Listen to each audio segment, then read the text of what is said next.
Packers legends Sterling Sharpe and Mike Holmgren are semi-finalists for the 2023 class of the Pro Football Hall of Fame. Why they should already be in. Plus, Aaron Rodgers tells us to RELAX on the rookie receiver expectations.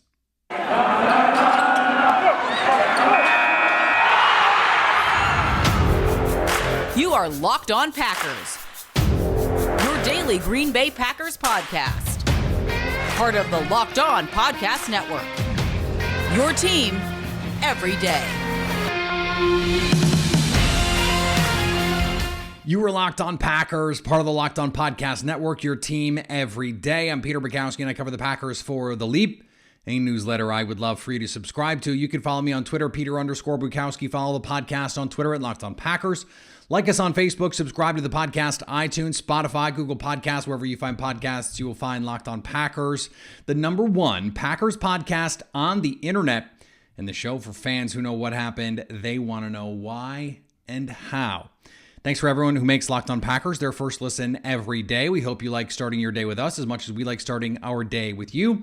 And today's episode is brought to you by our friends at BetOnline. All of the information and the lines and the props and all of the fun stuff that you need every day.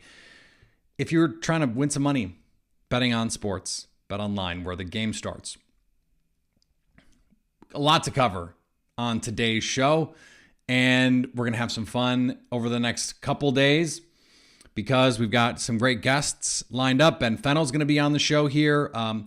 Lily Zhao for a Zhao You Doing extravaganza is going to be on the show here, and more guests coming up in the coming days and weeks. Sterling Sharpe and Mike Holmgren are officially semifinalists for the Pro Football Hall of Fame. This should have already happened, and I started to think about this when Bill Cowher went in, because he was one of the contemporaries of Mike Holmgren who got in before Mike Holmgren, one of a handful of contemporaries. And a couple of guys got in before Holmgren who absolutely did not belong in before Holmgren, and that is Tony Dungy and Bill Cowher. I understand why they did, and it's because they're on TV every week. You see Tony Dungy on Football Night in America, and Tony Dungy, he is a worthy coach. He is a Pro Football Hall of Famer. Bill Cowher, he's on TV every week on CBS. I don't know if Bill Cowher is actually a Hall of Famer. I truly don't. The Hall of Fame has become so watered down that maybe it's just like, okay, well, everyone needs to get in. I don't know that his impact on the league was so indelible, so remarkable that he belongs in the game. You know whose impact is that? Mike Holmgren. Mike Holmgren. He has a higher career winning percentage than guys who are already in, like Joe Gibbs, Bill Cowher, Tony Dungy, and Marv Levy. And unlike Marv, Mike Holmgren won a Super Bowl. He went to 3 as a coach, 96, 97, and then that Seahawks Super Bowl that, by the way, they should have won.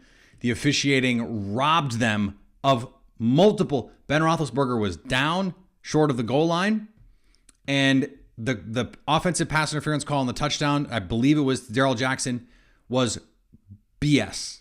Complete garbage call. They should have won that game. I thought Seattle was the better team in that game. And we think about Bill Cowher, we think about Mike Tomlin, we think about Ben Roethlisberger and all those guys differently if that championship goes differently because of the subsequent seasons, what happened with Pittsburgh, the continuation of all that. I mean, there's a lot of tack-on effects to coaching, right? And so like Mike Holmgren leading to Andy Reid, that has an impact on Mike Holmgren. When you have Andy Reid on staff, when you have Steve Mariucci on staff, when you have Marty Morningwing on staff and Ray Rhodes and these guys who go on to get head coaching jobs because, and I made this joke on Twitter, it's not really a joke. Before people wanted a Sean McVay type, they wanted a Mike Holmgren type. They saw what Mike Holmgren did with Brett Favre, who was all tools and moxie, and they turned him, and it wasn't just Mike. Andy Reid was his favorite coach in Green Bay. In fact, when Brett would do weird stuff in practice and wouldn't listen to Coach Holmgren, Holmgren would be like, I'm going to fire Andy Reid if you don't stop doing that. Seriously, that's on the record. That is, I think with coaches especially, I need to feel the ripple effects of your presence having been in the league. I need to not be able to tell the story of the NFL for a decade without you in it. And Mike Holmgren, probably for 15 years, he arrives in the early 90s and continues to coach until the mid 2000s. Front office role is a different thing, so I'm not even going to worry about that because his Browns tenure was pretty inglorious, as most people's tenure with the Browns have been. Mike Holmgren launched the careers of a half dozen future head coaches. And guys like Steve Mariucci, who have continued to be in the spotlight because they're on TV all the time, I don't know how those guys aren't stumping for Mike Holmgren to be in. He should already be in over the guys who were his contemporaries that, by the way, he beat with regularity. He beat Bill Parcells in the Super Bowl. Now lost to Mike Shanahan. He's also a semi-finalist. I think Mike Shanahan should be in. Mike Holmgren should be in. Mike Holmgren should be in. Now, a little bit of a more complicated case because of what happened with Sterling Sharpe's neck. Sterling Sharpe only played 7 seasons in the NFL. Now, we have precedent for this. Terrell Davis ended his career early. Patrick Willis is going to be a no-doubt first-ballot Hall of Famer, I think. Calvin Johnson only played essentially a season's worth more of games than Sterling Sharpe did. But someone like Terrell Davis, Hall of Famer Terrell Davis, gets in because his 3-year peak was among the best we've ever seen. The career stats aren't there in the case of Terrell Davis and in the case of Sterling Sharpe because of injury. In the case of Calvin Johnson, it is walking away early. When you look at Sterling Sharpe at his peak, he was better at his peak than a lot of guys who are already in the Hall of Fame. This is a wild stat that I found. Sterling Sharpe was a first-team All-Pro 3 times. He led the league in receptions in all 3 of those seasons.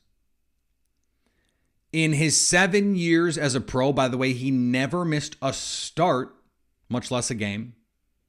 He had 5 1,000-yard seasons and came, I think, 50 yards short in that 6th non-rookie season.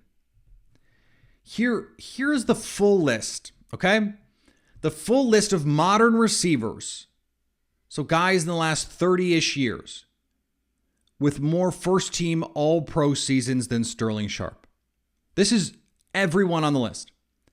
Jerry Rice, Lance Allworth, Terrell Owens, Randy Moss, Antonio Brown. That's it. That's the whole list. And I'm being pretty generous, by the way, with Allworth because he is not really a modern receiver.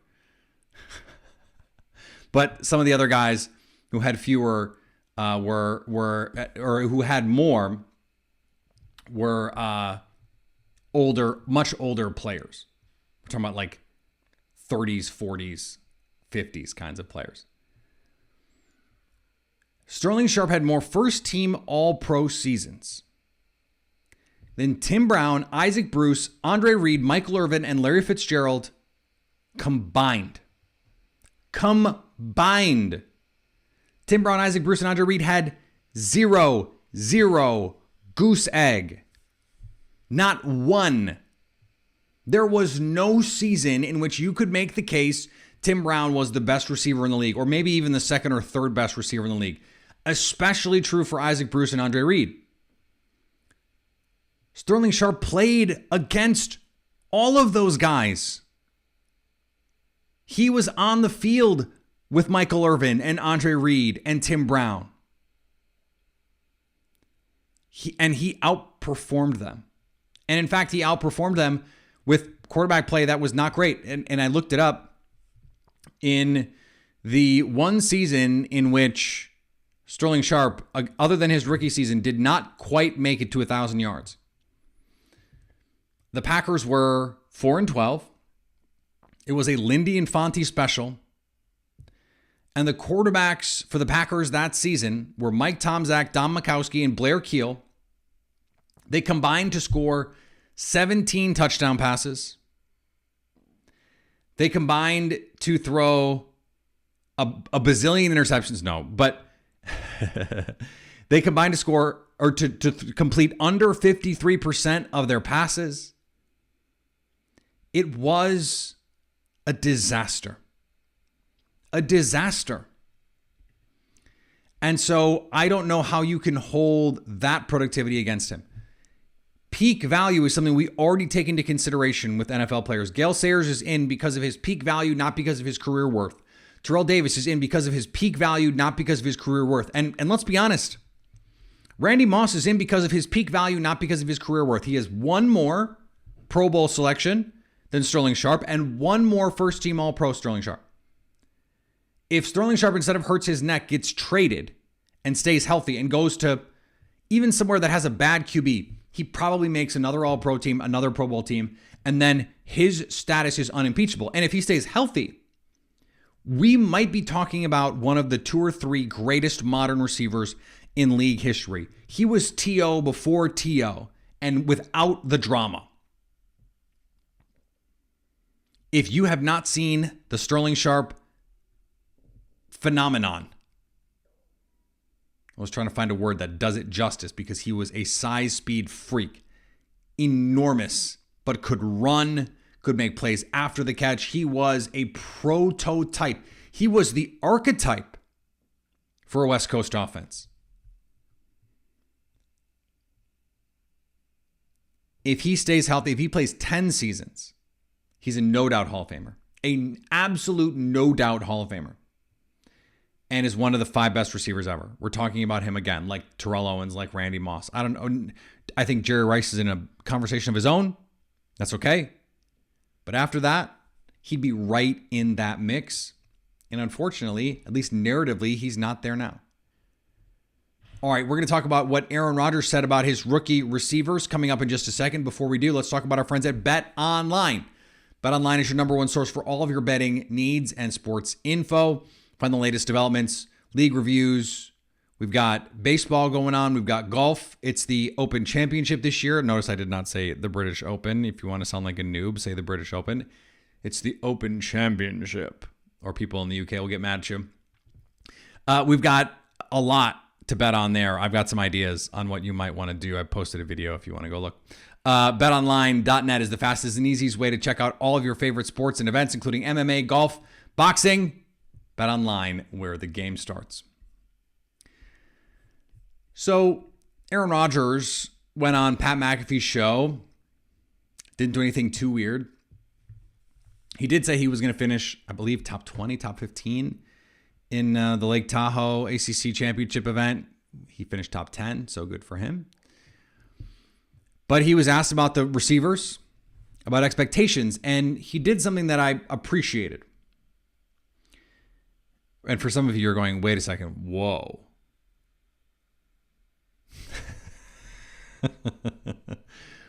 He really did. And what he did was he said, I want everyone to take a deep breath.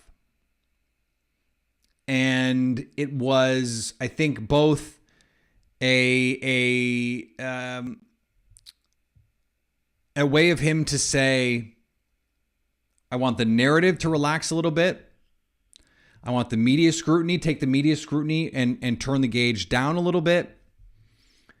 And I want to take the pressure off those guys. I believe they will hear me say, let's just relax and let this play out. Let's not gas them up on every good play they make, and let's not freak out on any bad play they make.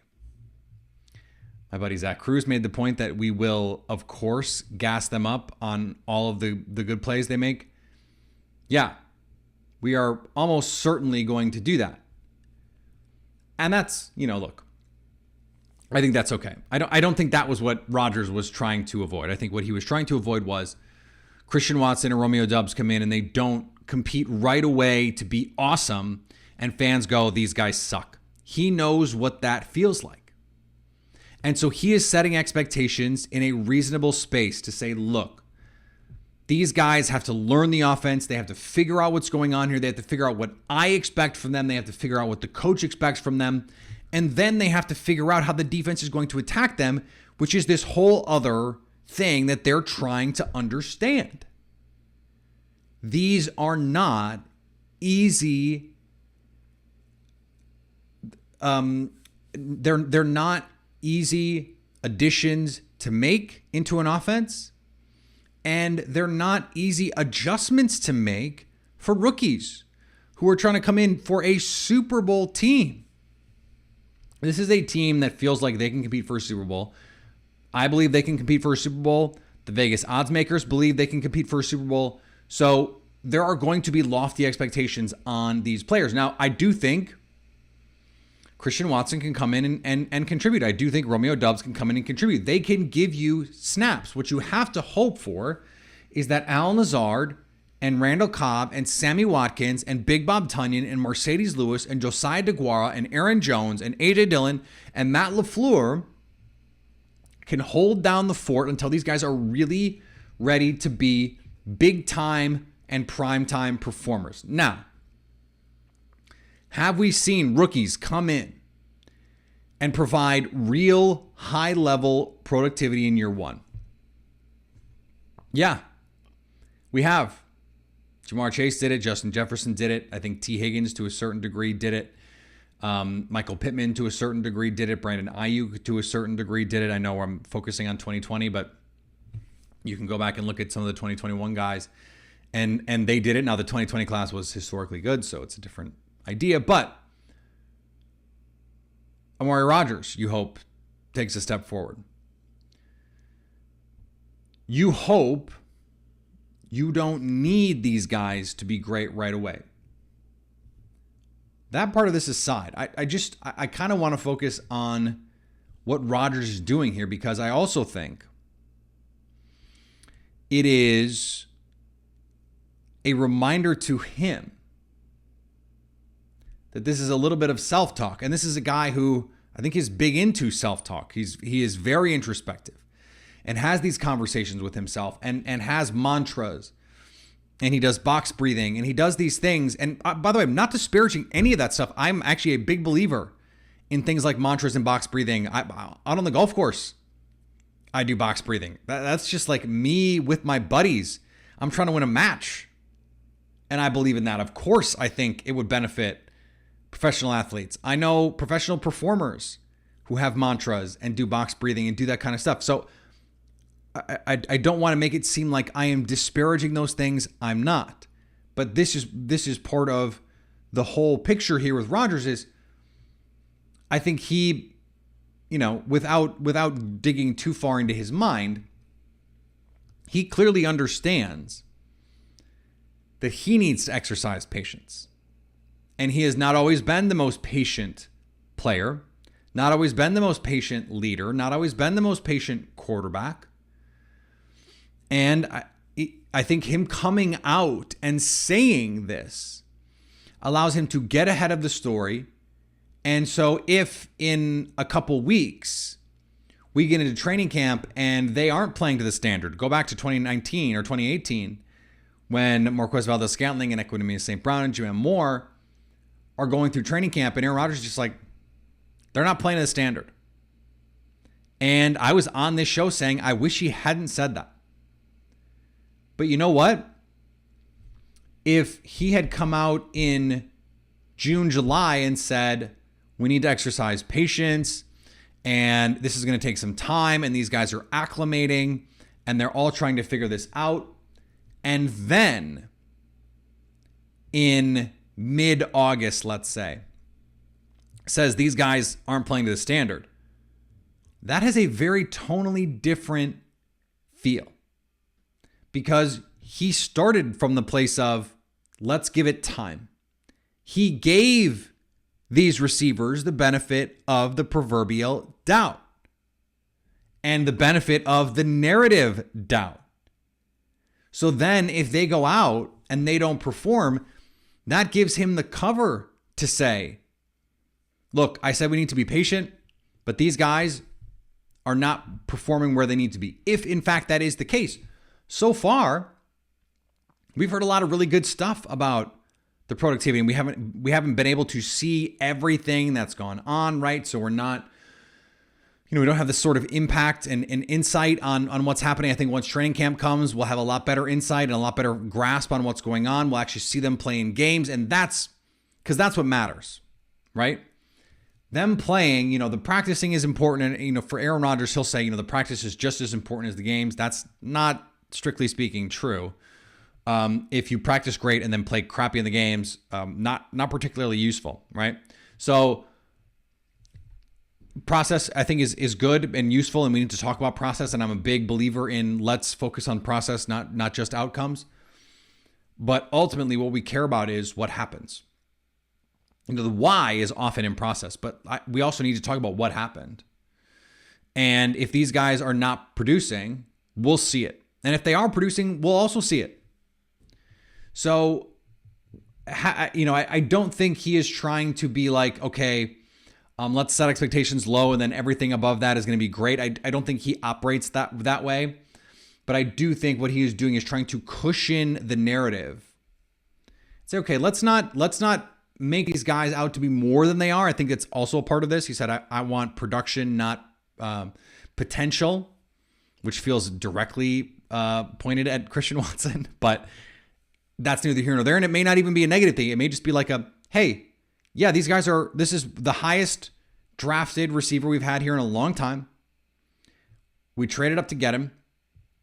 I don't want fans freaking out about it, good or bad. If he comes out and has a great preseason, I don't want fans thinking he should be the starting receiver if Allen Lazard and Sammy Watkins and Randall Cobb gives the team a better chance to win.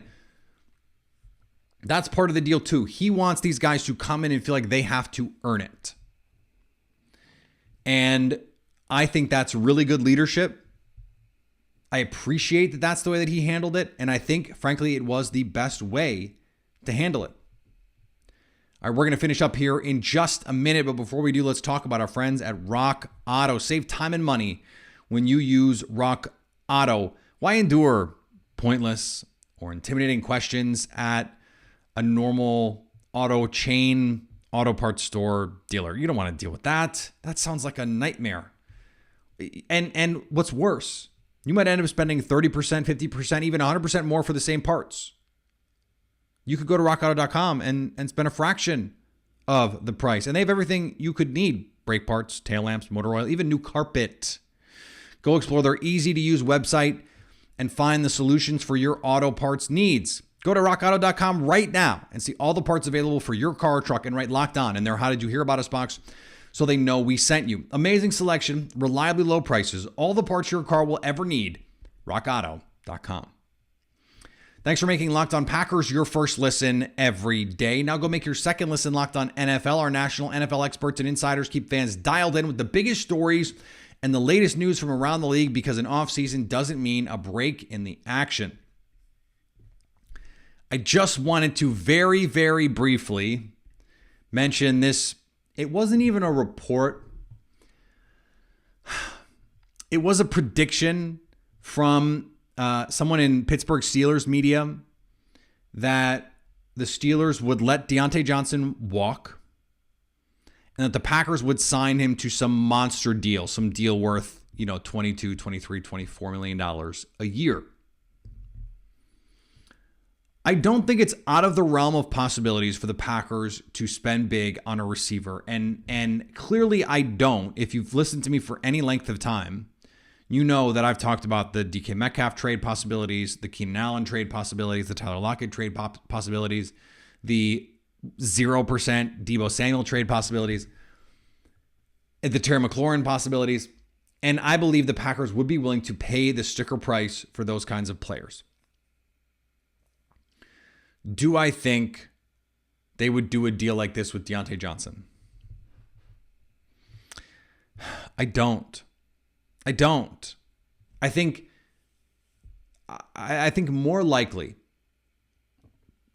it would be like what the Chiefs did this past offseason, and that is sign a Juju Smith-Schuster type receiver, a young but experienced kind of player who their team has given up on. I think Juju's going to have, if he can stay healthy, I think he's going to have a nice season in KC. And then another secondary piece, a Marquez Valdes-Scantling. Now, I think they hope that Christian Watson and Romeo Doubs have taken care of it, but Sammy Watkins probably not a long-term piece on this team. Alan Lazard still needs a long-term contract. Amari Rodgers has not proven himself by any measure as an NFL player, and Randall Cobb is probably only around as long as Aaron Rodgers is, and maybe even not that long. So there could be some receivers on the docket, but they've got other guys to pay too.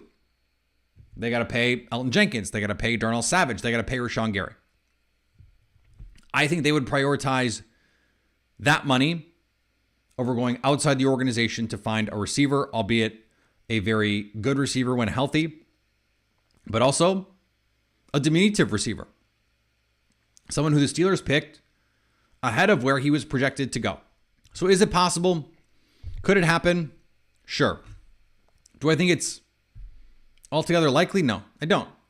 But does that mean that they would never sign another big receiver free agent? No. I think a receiver free agent is different than their own players.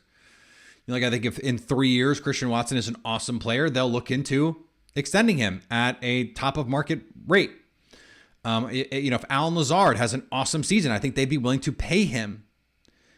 If Sammy Watkins has a big season, I think they'd be willing to extend him, albeit not at the top of the market, but for a nice salary. I don't think the Packers are receiver paying averse. I just don't see them going into free agency and doing it that way. That would be pretty unlikely to me, at least on a long-term deal, a 4-year, $95 million kind of deal or something crazy like that. 1 year, $10 million for Jimmy Graham. That's something we've seen them do. Is there another version of that that's out there? The 1 year, 10 MVS kind of deal? Maybe. I could see that if there's a player like that hits the market next year. But that's a big if. Plus, we need to see how these guys develop until then. All right, we're going to be back on Wednesday. Plenty more to get to here in the coming days and weeks. Follow me on Twitter, Peter_Bukowski. Follow the podcast on Twitter, Locked On Packers. Like us on Facebook. Subscribe to the podcast, iTunes, Spotify, Google Podcasts. Wherever you find podcasts, you will find Locked On Packers. And anytime you want to hit us up on the Locked On Packers fan hotline, you can do that. 920-341-3775 to stay Locked On Packers.